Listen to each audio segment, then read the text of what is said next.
দেশের ২৩তম রাষ্ট্রপতি, নবনির্বাচিত রাষ্ট্রপতি আসলে তিনি কিছুক্ষণের মধ্যেই তার যেই বাসভবন, রাষ্ট্রীয় বাসভবন বঙ্গভবন, সেই বঙ্গভবনে ওঠার কথা রয়েছে। আমরা যতটুকু জানতে পেরেছি আসলে তিনি কিছুক্ষণের মধ্যেই মিন্টু রোডের যে হেয়ার রোডে যেই তার পুরনো যে বাসভবন, সেই বাসভবন ছেড়ে তিনি আসলে কিছুক্ষণের মধ্যেই বঙ্গভবনে উঠবেন।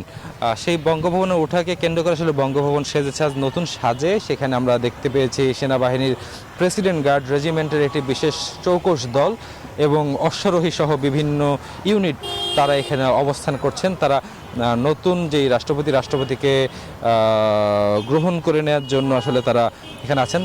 আমরা যতটুকু জানতে পেরেছি, রাষ্ট্রপতি যখন আসার পর তাকে একটি গার্ড অফ অনারের মাধ্যমে তারা Bashundhara public school and college ২০২৬ শিক্ষাবর্ষে ভর্তি চলছে।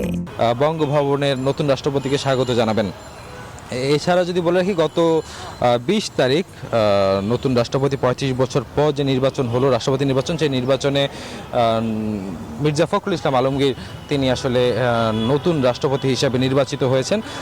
তারই ধারাবাহিকতায় গতকাল শনিবার আমরা জানি যে সাভারের স্মৃতিসৌধে শহীদ মুক্তিযুদ্ধের শহীদদের প্রতি আসলে তিনি শ্রদ্ধা নিবেদন করেন। আজকে কিছুক্ষণের মধ্যেই তিনি আসলে তার যেই স্থায়ী বাসভবন বঙ্গভবন, সেই বঙ্গভবনে এসে উঠবেন। সেই ওঠার অপেক্ষায় আমরা সহ দেশবাসী এবং অন্যান্য গণমাধ্যম কর্মীরাও এখানে আছেন।